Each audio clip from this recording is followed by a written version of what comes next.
അറബികള് ആ കാലത്ത് പറഞ്ഞു ചില ആളുകളെ, ഖുർആൻ അള്ളാഹുവിന്റെ അടുത്ത് നിന്ന് ഇറങ്ങിയൊന്നുമല്ല, ദൈവിക ഗ്രന്ഥമൊന്നുമല്ല, അത് മുഹമ്മദ് എവിടെ നിന്നൊക്കെ തൗറാത്തിൽ നിന്ന് ഇഞ്ചിയിൽ നിന്നൊക്കെ കോപ്പി അടിച്ചിട്ട് ഉണ്ടാക്കിയിട്ടുള്ള ഒരു പുസ്തകമാണ്. മുഹമ്മദിന്റെ കൂടെയുള്ള പല ആളുകൾക്കും അക്ഷരാഭ്യാസം ഉണ്ട്, അവരുടെയൊക്കെ സഹായത്തോടെ ഉണ്ടാക്കിയതാണെന്ന് പറഞ്ഞു. ഇതിലേറെ വലിയൊരു ആരോപണം വരെ ഉണ്ട്. പക്ഷേ ആ ആരോപണത്തെ ഖുർആൻ എങ്ങനെയാണ് നേരിട്ട് ആ പറഞ്ഞ ആളെങ്ങോട്ട് പിടിച്ചോണ്ട് വരുമെന്ന് പറഞ്ഞോ? അവന്റെ കയ്യും കാലും ഒക്കെ വെട്ടുമെന്ന് പറഞ്ഞോ? ഒന്നും പറഞ്ഞില്ല. ഒറ്റ വാക്ക്. ഇത് പഠിച്ചവന്റെ അടുത്ത് നിന്ന് ഉള്ളതല്ല എന്നാണോ നിങ്ങൾ പറയുന്നത്? ആണോ? എന്നാ ഇതുപോലെ ഒന്ന് കൊണ്ടുവരൂ.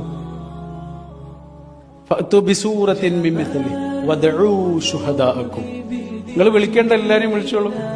എന്നിട്ട് ഇതേപോലെ ഒന്ന് മുഴുവനായിട്ടൊന്നും വേണ്ട, ഒരു സൂറത്ത്, ഒരധ്യായം ഇതേപോലത്തെ ഒന്ന് കൊണ്ടുവരാൻ പറ്റും.